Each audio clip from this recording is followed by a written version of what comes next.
pessoal, bem-vindos ao nosso curso de processo penal. Hoje nós vamos estudar sobre o interrogatório judicial que é realizado com o acusado perante o juiz. Bora lá então? Primeira coisa, o que é o interrogatório?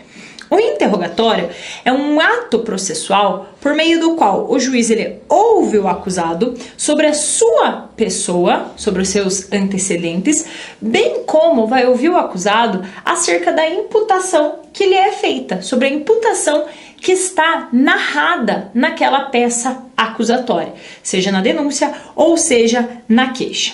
Ou seja, o interrogatório, ele é a oportunidade que o acusado, que o réu possui de expor a sua visão dos fatos perante o juízo. É o momento que ele, pessoalmente, tem de falar a respeito dos fatos para o juiz. Dessa maneira, a gente percebe que o interrogatório, ele é um momento que exerce a autodefesa do acusado, já que é ele que vai narrar a sua versão dos fatos para o juiz. Então, só relembrando, o interrogatório é um ato através do qual o juiz vai ouvir o acusado sobre a sua pessoa e sobre a imputação que lhe está sendo feita na inicial acusatória. Nesse momento, o acusado, através da sua visão dos fatos, vai narrar aquela ocorrência ali, o que de fato aconteceu para o juiz, exercendo o seu direito à autodefesa. E nessa linha aqui, dizendo que o interrogatório ele é realizado sobre a pessoa do acusado então, e sobre a imputação que é feita, que o artigo 187 torna o ato do interrogatório um ato bifásico, já que vai falar sobre a pessoa do acusado, bem como sobre a imputação que está sendo feita. Essa previsão está lá no artigo 187 do Código de Processo Penal, que diz o seguinte: o interrogatório ele será constituído de duas partes, sobre a pessoa do acusado, primeira parte, e bem como sobre os fatos, a narrativa lá da peça acusatória. E aí o parágrafo primeiro fala que na primeira parte o acusado ele será perguntado acerca da sua pessoa, meios de vida, profissão, oportunidades sociais, onde que ele mora, onde que ele exerce a sua atividade, sobre a vida pregressa, se ele já foi processado alguma vez, e se ele foi processado, qual foi o delito que ele respondeu, se ele cumpriu essa pena, vai perguntar sobre a família dele, bem como a sua vida social. Então a primeira parte do interrogatório vai ser focada na pessoa do acusado. E aí vem o parágrafo 2º e diz que a segunda parte do interrogatório aí é feita sobre a imputação que está sendo feita contra esse acusado, aquela imputação que está narrada na peça acusatória. E o parágrafo 2º diz que na segunda parte será perguntado sobre se é verdadeira a acusação que está sendo feita contra ele. O juiz vai ler a denúncia e vai perguntar, olha, é verdadeiro isso que está narrado aqui na peça acusatória ou não? Vai perguntar se não for verdadeiro, vai perguntar por que ele está dizendo que não é verdade, qual que é o motivo que ele leva a crer que aquilo não é verdade. Vai perguntar onde que ele estava ao tempo em que foi cometida a infração penal. Vai perguntar sobre as provas que já foram produzidas naquele processo, vai demonstrar as provas que já foram produzidas e vai perguntar sobre elas. Você conhece a vítima, de repente você tem vítima, aquele delito, você conhece a vítima, você conhece as testemunhas que foram arroladas pela parte acusatória, você conhece o instrumento pelo qual foi praticado a instrução penal e todos os demais fatos que possam elucidar essa questão aqui. Então vejam que o artigo 187, nos seus parágrafos 1º e 2º, ele divide o ato do interrogatório. Primeiro sobre a pessoa do acusado, sobre os seus meios de vida, o trabalho e tudo mais.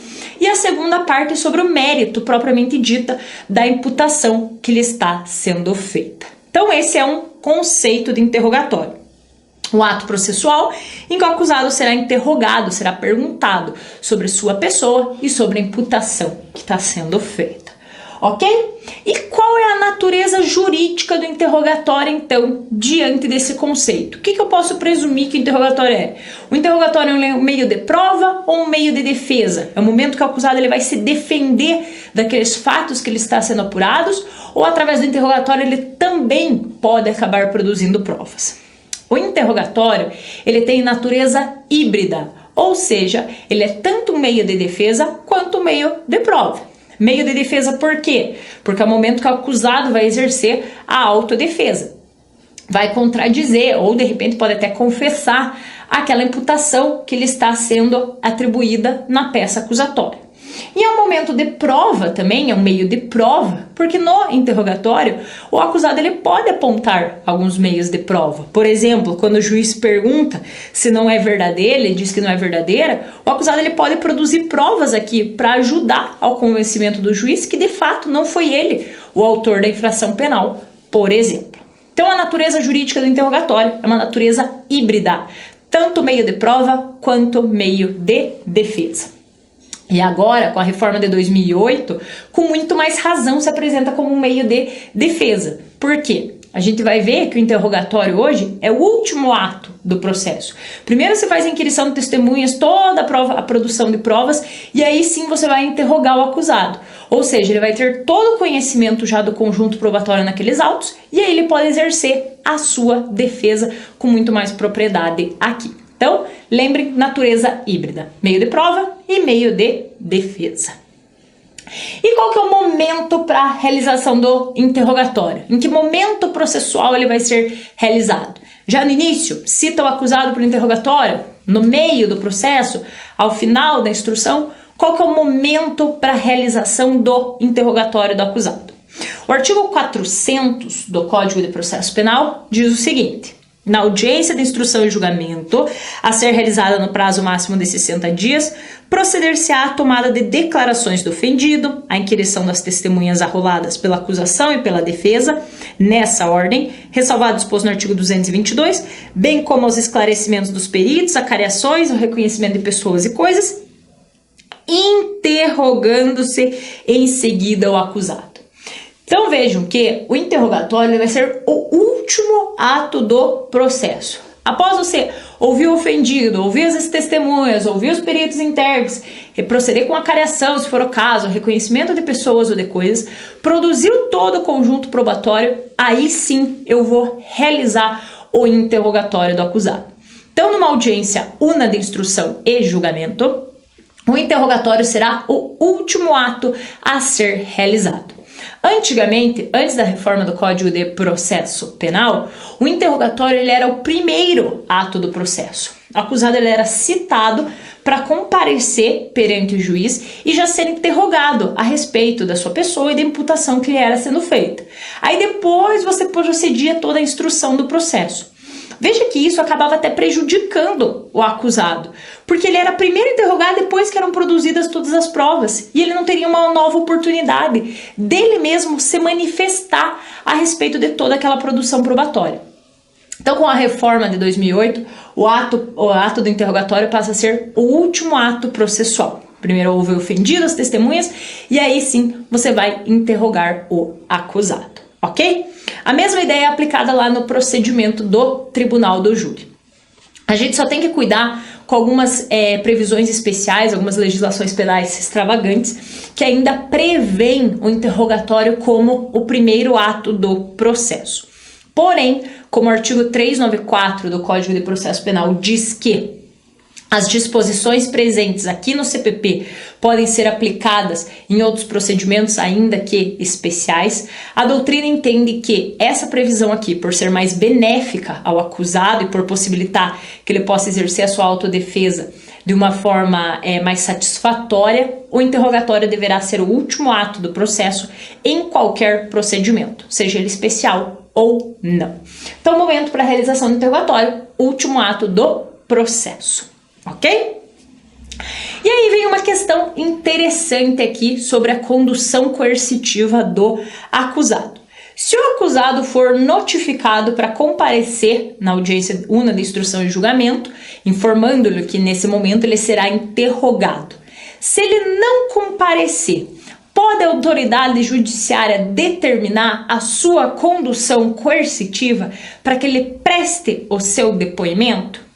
O artigo 260 do Código de Processo Penal fala o seguinte pra gente: Se o acusado não atender a intimação para o interrogatório, reconhecimento ou qualquer outro ato que sem ele não possa ser realizado, a autoridade poderá mandar conduzi-lo à sua presença.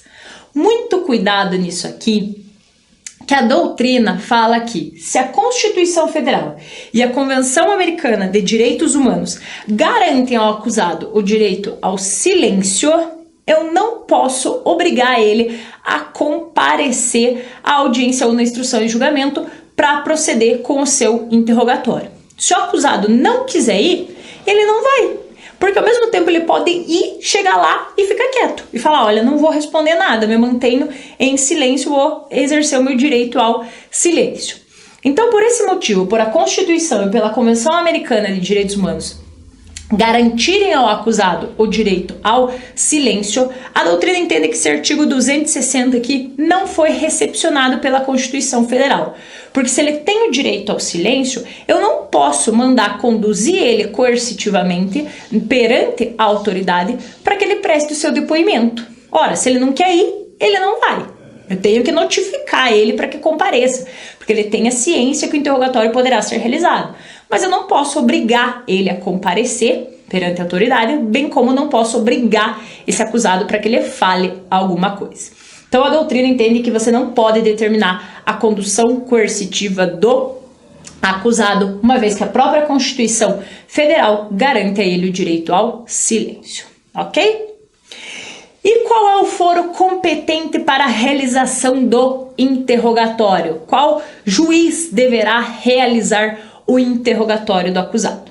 Ora, como regra geral, o acusado ele vai ter que ser interrogado pelo juiz processante da causa, no transcorrer de uma audiência una, na instrução e julgamento. Essa seria a regra no nosso Código de Processo Penal, que o acusado ele seja interrogado perante o juiz processante da causa, na localidade em que o processo está correndo. Porém, a gente não pode esquecer que o Brasil é um país bem grandão e, às vezes, é difícil o sujeito se deslocar de uma localidade para outra. Vamos imaginar o seguinte, que o sujeito mora lá no Amazonas e o processo está correndo aqui no Paraná. É longe, né? Longe para dedéu. E aí, eu posso obrigar que esse acusado ele venha até aqui o Paraná para ser ouvido nesse processo? Necessariamente ele terá que ser interrogado perante o juiz processante?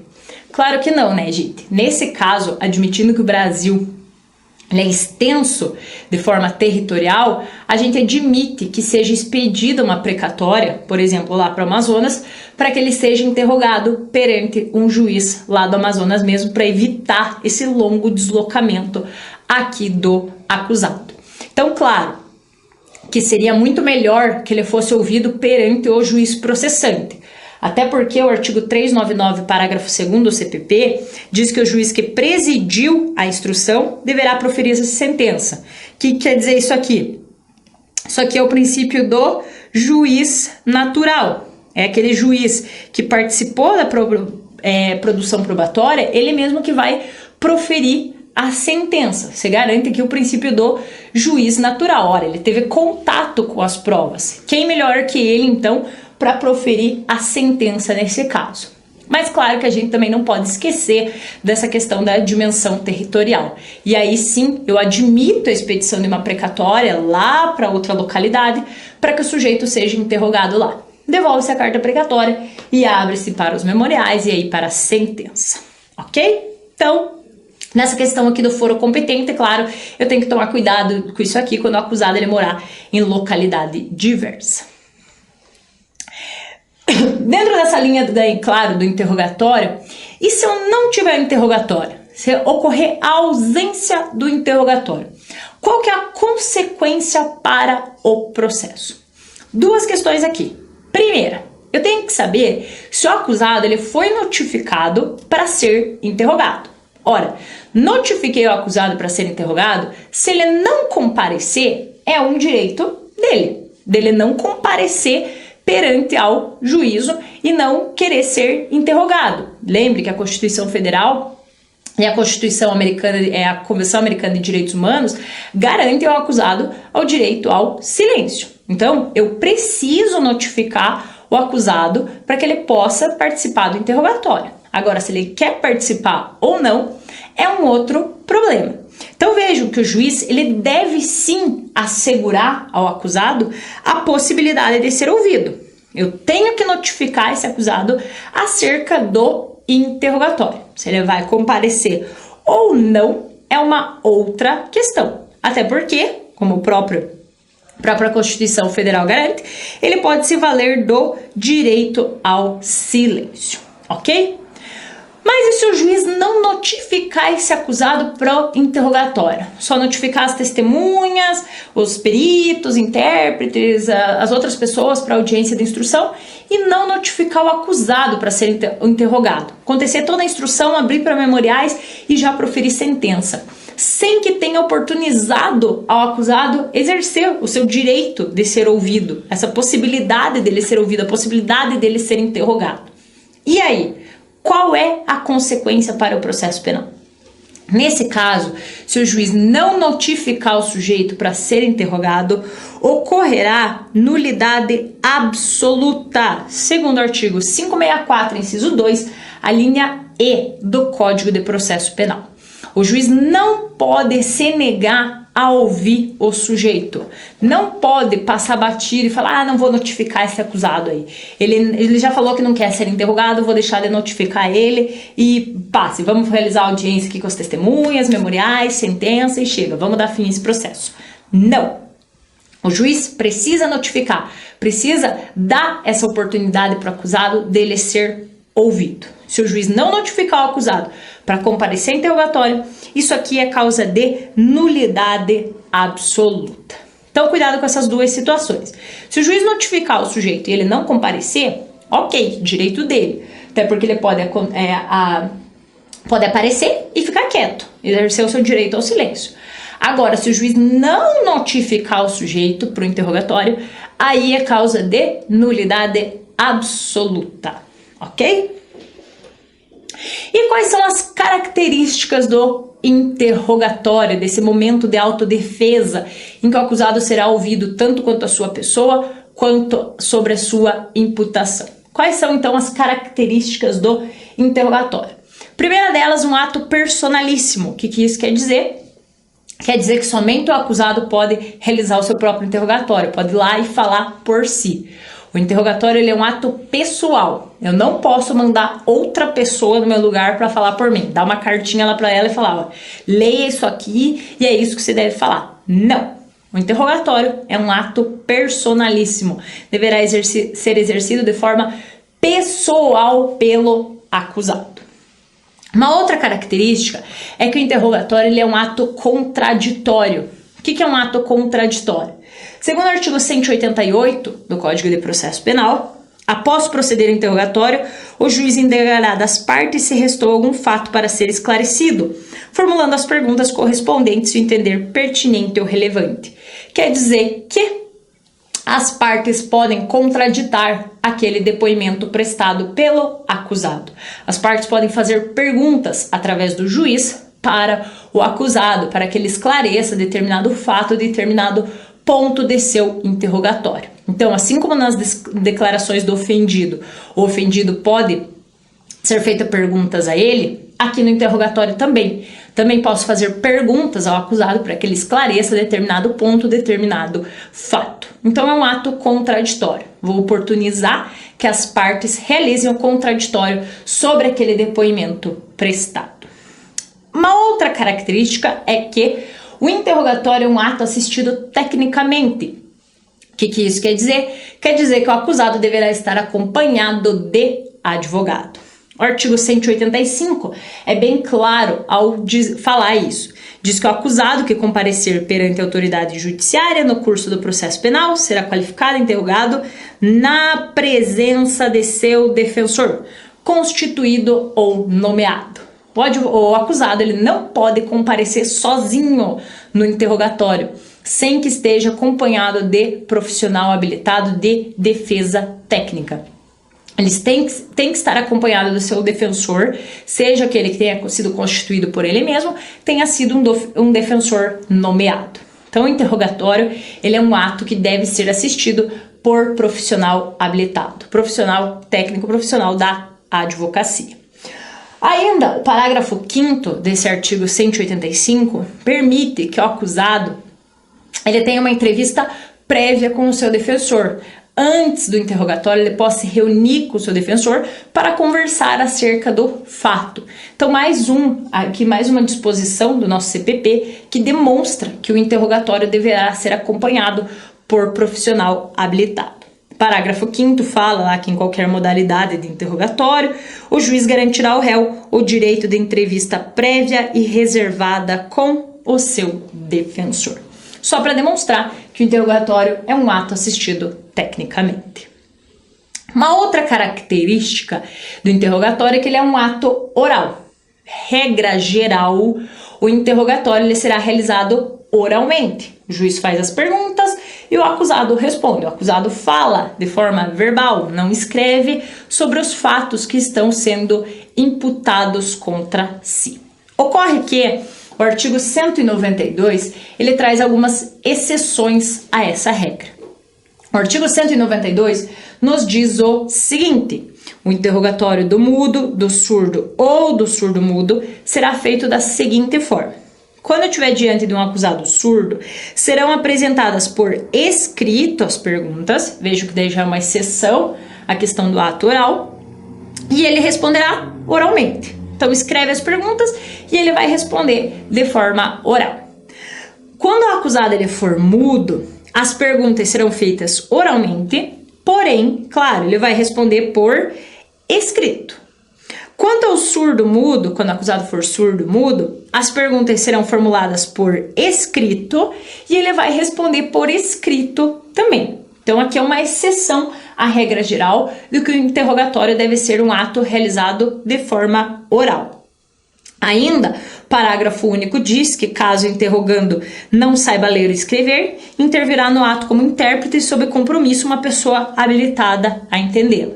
Aí a pessoa pode passar as perguntas para ele e responder pelo acusado aqui. Quando ele não conseguir entender a pergunta, não souber ler, não souber escrever, uma pessoa pode acompanhar ele no interrogatório e fazer, claro, eles se comunicam, se entendem e a pessoa repassa essas respostas e perguntas ao juiz. E o artigo 193 ainda complementa falando que quando interrogando não falar a língua nacional, o interrogatório será feito por meio de intérprete. Claro que aqui a gente pode manter a oralidade do interrogatório, mas vai precisar de um intérprete para que faça a tradução para o acusado que de repente não fale a língua nacional. Aí você nomeia um intérprete que vai prestar compromisso também, ele vai traduzir para o acusado e vai traduzir aí para o juiz e para as partes o que ele falar. Mas regra geral, salvo essas exceções aqui, o interrogatório é um ato oral. Uma outra característica do interrogatório é que ele é um ato individual. O que quer dizer isso, ato individual?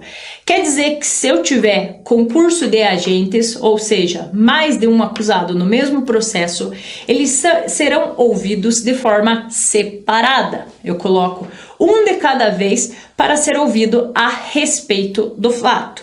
E isso é o que diz o artigo 191 do Código de Processo Penal. Havendo mais de um acusado, serão interrogados separadamente. Só cuidado com essa questão aqui. Tudo bem que eu tenho mais de um acusado e que eles vão ser ouvidos de forma separada, mas nada impede que o advogado de um e outro faça o acompanhamento do interrogatório daquele que não é seu cliente. Até porque o advogado do corréu, ele pode fazer perguntas para o outro que está sendo interrogado. E vice-versa. Então, eles vão ser interrogados de forma separada. Um não vai acompanhar o depoimento do outro. Porém, seus advogados acompanharão os dois ou mais interrogatórios que venham a ser realizados nesse caso aqui. Mas é um ato individual. Eu falo, primeiro fala um, depois fala o outro. Até para que um não exerça influência sobre o depoimento do outro. Ok? Além disso, o interrogatório tem como característica ser um ato bifásico. Aquilo que a gente falou no começo da aula, que está lá no artigo 187. do Código de Processo Penal, que o interrogatório ele se divide em duas partes. A primeira parte é as perguntas sobre a pessoa do acusado, sobre família, o que trabalha, onde que trabalha, sobre suas relações sociais, sobre seus antecedentes, já foi processado, se cumpriu pena, sobre a pessoa do acusado. A segunda parte do interrogatório é sobre a imputação que está sendo feita a ele. Então, o interrogatório ele é um ato bifásico. Primeiro sobre a pessoa, depois sobre a imputação que está sendo feita. Ainda, uma outra característica do interrogatório é que é um ato protegido pelo direito ao silêncio. É o princípio do nemo tenetur sede tegere, que aqui protege o silêncio do acusado. O que isso quer dizer? Artigo 5º lá da Constituição fala o seguinte, que o preso será informado de seus direitos, entre os quais o de permanecer calado, sendo-lhe assegurada a assistência de família ou advogado. Preso aqui, claro que também pode ser o acusado solto. Se ao preso é permitido o direito de permanecer calado, ao acusado solto também é permitido o direito ao silêncio. Então, antes de iniciar o interrogatório, a autoridade tem que lembrar isso aqui ao acusado, que o acusado ele pode se manter em silêncio. Se ele não quiser responder acerca de determinada pergunta, não quiser responder sobre nada, ele tem que ser alertado que ele tem direito ao silêncio. Inclusive, o artigo 186 do Código de Processo Penal traz essa visão aqui pra gente, falando o seguinte, que depois que devidamente qualificado e cientificado do inteiro teor da acusação, o acusado será informado pelo juiz antes de iniciar o interrogatório do seu direito de permanecer calado e de não responder às perguntas que está sendo formulado. Então, o juiz vai ler sobre a imputação e antes de dar início ao interrogatório vai afirmar, olha, o senhor tem o direito de permanecer calado se assim quiser, que não precisa responder todas as perguntas. Além disso, parágrafo único complementa que o silêncio, que não importará em confissão, ou seja, não vale aqui para o processo penal a ideia de quem cala consente, não pode ser usado em prejuízo do acusado silêncio. Se ele ficar quieto, não é porque ele está confessando o delito. O silêncio ele não poderá ser interpretado em prejuízo da defesa. Ou seja, o silêncio do acusado não pode auxiliar na convicção da formação de culpa pelo juiz. O juiz não pode usar o silêncio do acusado para fundamentar um decreto condenatório, por exemplo, e falar, olha, quem cala consente, se ele não falou nada, se ele não rebateu as acusações que estão sendo feitas a ele, é porque ele é culpado. Não! A Constituição garante a ele o direito ao silêncio. Se ele não quiser falar nada, ele não fala nada. E isso não pode ser interpretado em seu prejuízo e não pode auxiliar na formação de culpa por parte do juiz, ok? Então, o interrogatório é um ato protegido pelo direito ao silêncio. Seja o acusado solto ou preso, ele pode permanecer calado e a autoridade, antes de dar início ao interrogatório, deve alertar ele que ele tem esse direito ao silêncio. Além disso, o interrogatório é um ato que tem a liberdade de autodeterminação. O que isso quer dizer? Quer dizer que eu não posso empregar qualquer tipo de constrangimento, qualquer método tendente a extrair uma confissão ou uma fala por parte do acusado. Eu tenho que deixar ele livre para responder as perguntas que estão sendo feitas, se assim ele quiser. Eu não posso falar assim, mas olha, se você responder isso, pense que tua pena pode abaixar. Mas se você falar assim, pense que você pode pegar um regime semiaberto ou aberto. É melhor você confessar do que você ficar quieto. Porque se você ficar quieto, vai presumir sua culpa. Não posso falar isso para o acusado. Ele tem que ter a liberdade de autodeterminação. Eu não posso impor nenhum tipo de constrangimento ao acusado. Muito menos usar técnicas de hipnose, aquelas coisas de soro da verdade, ou ainda usar de constrangimento físico, de tortura, para obter uma confissão ou uma declaração por parte do acusado. Então, ninguém pode exercer nenhuma influência sobre o acusado para que ele declare certas coisas. Então, o interrogatório tem essa liberdade de autodeterminação. O acusado fala se quiser e não pode ser influenciado nesse seu depoimento, ok? Além disso, o interrogatório, como regra geral, é um ato público. Segundo a Constituição Federal, lá no seu artigo 60, no inciso 60, perdão, artigo 5º, inciso 60, diz que a lei só poderá restringir a publicidade dos atos processuais quando a defesa da intimidade e o interesse social exigir. Ou seja, regra geral, o interrogatório deverá ser um ato público. Porém, quando a intimidade e o interesse social assim exigirem, o juiz ele pode restringir essa publicidade e deixar que somente as partes façam acompanhamento do interrogatório do acusado. Além disso, o interrogatório tem como característica ser um ato realizável a qualquer momento antes do trânsito em julgado. Como assim? O artigo 185 fala o seguinte: o acusado que comparecer perante a autoridade judiciária no curso do processo penal será qualificado e interrogado na presença de seu defensor, constituído ou nomeado. E o artigo 196 diz que a todo tempo o juiz poderá proceder a novo interrogatório de ofício a pedido fundamentado de qualquer das partes. De repente, o acusado ele não compareceu no interrogatório que ele tinha sido notificado. Aí ele se arrepende e dias depois aparece perante o juiz falando: olha, eu quero ser interrogado, quero prestar as minhas declarações. O juiz pode ouvir o acusado a qualquer momento, claro, antes do trânsito em julgado. Regra geral, seria o último ato ali da instrução. Mas de repente ele aparece lá no processo: ainda não foi interrogado, quero ser interrogado agora. Então o juiz ele pode ouvir o acusado aqui a qualquer momento, ok? E qual é o local para a realização do interrogatório? A gente já viu que a questão de jurisdição é perante o juiz processante da causa. Mas tudo bem, mas onde eu vou realizar esse interrogatório? Na casa do juiz, na casa do acusado, no meio da rua, vamos sentar em qualquer lugar e vem cá, quero te ouvir. Não, né, gente? Regra geral, se o acusado ele estiver solto, o seu interrogatório vai ser realizado na sala de audiência lá do fórum, onde está localizado o fórum. O sujeito vai lá, onde é na vara criminal que ele está sendo processado, comparece na sala de audiência e vai ser ouvido lá. Então não é em qualquer local assim, não é chamar na casa para tomar um chá da tarde e contar a sua versão acerca dos fatos. Claro que não. Então a regra geral é, se tiver solto, vai ser ouvido na sala de audiências do fórum. O problema vem quando esse acusado estiver preso. E aí, como que eu realizo o interrogatório do acusado preso? 3 formas aqui de serem realizadas o interrogatório do preso. Primeira delas, pessoalmente dentro do presídio. Artigo 185, parágrafo 1º, diz o seguinte pra gente: o interrogatório do réu preso será realizado em sala própria, no estabelecimento em que estiver recolhido, desde que estejam garantidas a segurança do juiz, membro do MP, auxiliares, bem como a presença do defensor e a publicidade do ato.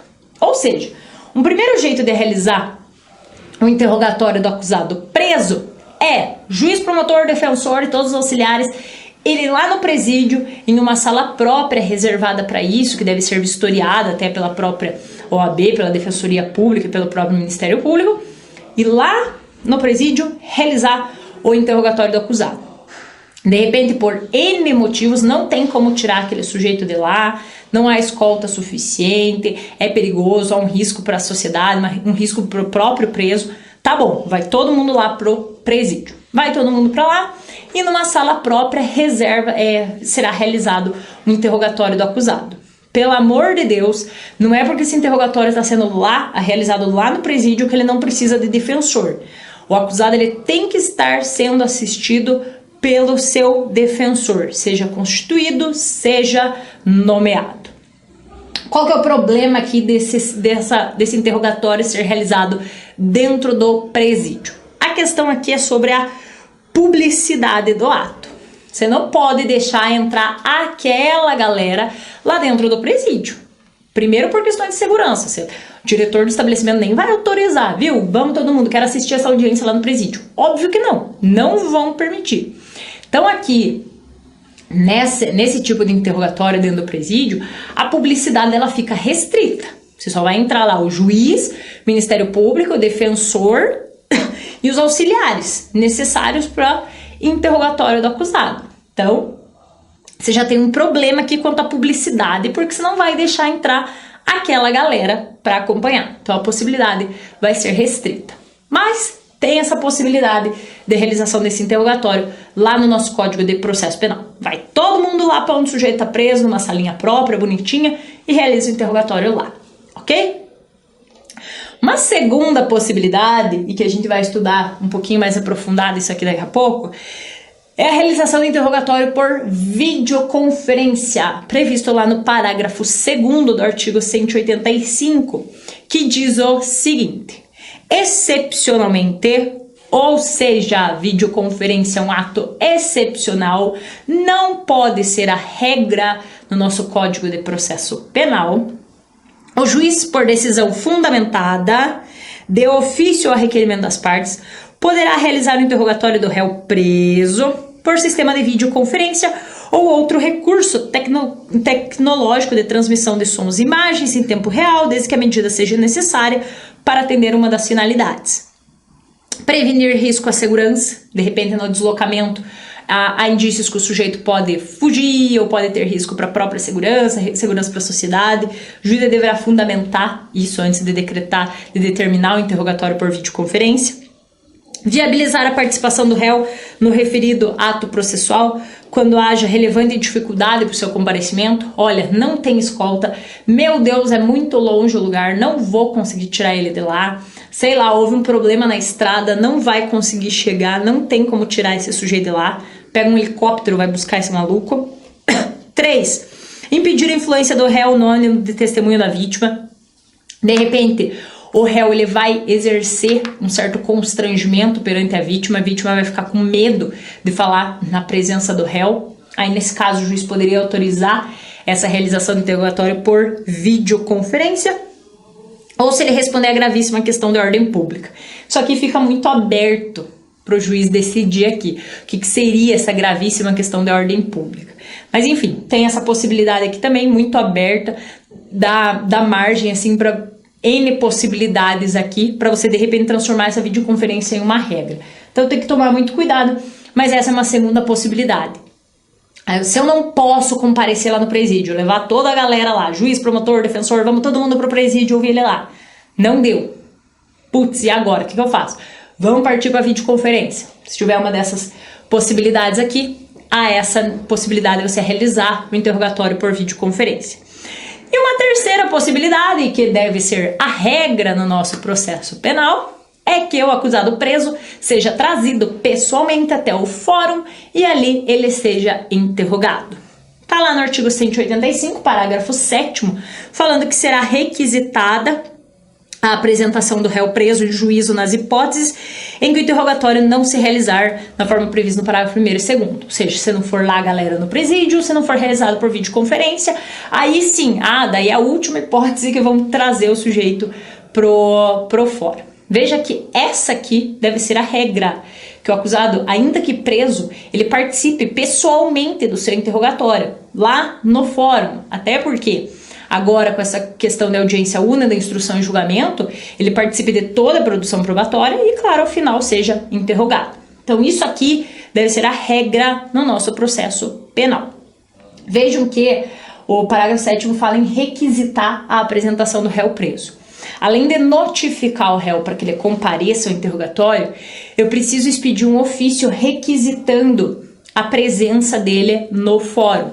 Preciso expedir esse ofício para o diretor do estabelecimento para que ele proceda com as questões de escolta e deslocamento desse acusado preso até o fórum, ok? Mas essa aqui deve ser a regra. Pessoalmente, leva o acusado lá, porque ele tem esse direito de audiência, o direito de ser interrogado pessoalmente e de participar de toda a instrução probatória. Então são essas três possibilidades aqui de ouvir o réu preso, de interrogar o réu preso. O problema maior, claro, está na realização do interrogatório por videoconferência, que não pode ser a regra de jeito nenhum dentro do nosso Código de Processo Penal. A gente viu aqui no artigo 185, parágrafo 2º, que esse parágrafo já começa falando que excepcionalmente o juiz por decisão fundamentada, ou seja, o interrogatório por videoconferência é uma exceção do nosso Código de Processo Penal. Ele não pode se tornar a regra aqui. Ele só vai poder ser realizado de forma excepcional, numa decisão fundamentada. O juiz não basta ele indicar somente um dos dispositivos legais aqui. Eu determino a realização do interrogatório por videoconferência com base no artigo 185, parágrafo 2º, inciso 1. Tá, fundamente por quê? Por que você chegou a essa decisão? Como que você sabe que isso aqui, o deslocamento dele pode gerar um risco para a segurança pública ou para a própria segurança? Há motivos que levam a crer que esse acusado pode escapar, pode fugir durante o percurso do presídio até o fórum? Então o juiz precisa fundamentar essa decisão. Não basta indicar o dispositivo legal para permitir um interrogatório por videoconferência. É excepcional e tem que ser numa decisão motivada. Além disso, o artigo 217 trabalha mais para a questão testemunhal, mas a gente aplica aqui, também permite que, se o juiz verificar que a presença do réu pode causar humilhação, temor ou sério constrangimento à testemunha ou ao ofendido, de modo que prejudique a verdade do depoimento, fará inquirição por videoconferência. E somente na impossibilidade dessa forma, determinará a retirada do réu, prosseguindo a inquirição com a presença do seu defensor. Ou seja, quando também houver motivos para crer que a presença do réu pode causar sério temor para o ofendido ou para alguma das testemunhas, o interrogatório ele poderá ser realizado por videoconferência. Porém, a questão é, e como que fica a participação do defensor nesse interrogatório por videoconferência? O defensor vai estar lá no presídio ou vai estar na sala de audiências acompanhando o acusado? De qualquer maneira, o defensor pode estar presente na sala de audiência ou pode estar com o acusado. Ele tem que ter um contato. O acusado ele tem que ter contato com o seu defensor. Por esse motivo, se o acusado estiver lá no presídio e o defensor na sala de audiências, tem que disponibilizar um meio de comunicação entre eles. Eles têm que conversar já de forma reservada, separada, e mesmo durante a audiência ele tem o direito de conversar com o seu defensor de forma reservada. Então eu tenho que possibilitar que, ainda que seja realizado por videoconferência, o acusado tenha acesso ao seu defensor. E aí já surgem esses problemas aqui do interrogatório por videoconferência. Outra questão é, que está lá no parágrafo 3º, que diz que da decisão que determinar a realização do interrogatório por videoconferência, as partes serão intimadas com 10 dias de antecedência. Ou seja, não posso determinar a realização de vídeo por conferência hoje e amanhã ela ser realizada. Não, eu tenho que ter pelo menos 10 dias de antecedência entre a intimação e a realização do interrogatório por videoconferência. Além disso, parágrafo 4º ressalta aquilo que a gente já vinha falando. Antes do interrogatório por videoconferência, o preso poderá acompanhar, pelo mesmo sistema tecnológico, a realização de todos os atos da audiência única de instrução e julgamento. Ou seja, tá bom, vai determinar a realização do interrogatório por videoconferência. Mas aí eu já tenho que possibilitar essa videoconferência para que o acusado, ainda que preso lá no presídio sozinho, ele acompanhe a audiência de instrução de testemunhas, a audiência una de instrução e julgamento. Ele tem que ter direito ao acesso de saber o que está sendo produzido ali contra ou a favor dele. Ele tem que participar da produção probatória, até para que ele prepare o seu próprio interrogatório, para saber o que ele vai falar no seu interrogatório diante da produção probatória. Então não é porque eu estou realizando interrogatório por videoconferência que eu só vou ligar lá o vídeo, a televisãozinha bonitinha, no momento do interrogatório. Eu vou ligar já no começo da audiência e o sujeito vai ter acesso, vai poder ver tudo que está sendo produzido naquela audiência, ok?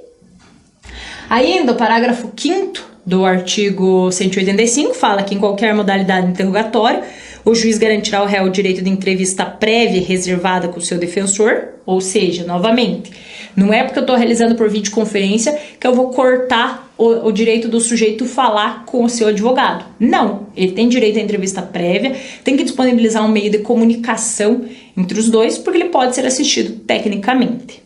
Além disso, se é realizado por videoconferência, fica também garantido o acesso a canais telefônicos reservados para a comunicação entre o defensor que esteja no presídio e o advogado que esteja presente na sala da audiência do fórum e entre esse ou preso. Ou seja, disponibiliza um telefone para eles poderem conversar. Você não vai cortar o acesso do sujeito preso ao seu defensor. Além disso, parágrafo 6º complementa, falando que a sala reservada no estabelecimento prisional para a realização de atos processuais por sistema de videoconferência será fiscalizada pelos corregedores e pelo juiz de cada causa, também pelo MP e pela Ordem dos Advogados do Brasil. Então esse, pessoal, é o interrogatório do acusado previsto lá no nosso Código de Processo Penal. Muito cuidado com essa questão aqui da videoconferência. Muitos doutrinadores consideram ela como inconstitucional, porque o acusado, o poder público deveria dar um jeito de trazer esse acusado preso na presença do juiz, já que ele tem direito à participação na audiência, mas ela é admitida pelos nossos tribunais superiores. Mas lembrem, sempre de maneira excepcional. Ok, pessoal? Então por hoje é só. Tenham bons estudos e muito obrigada.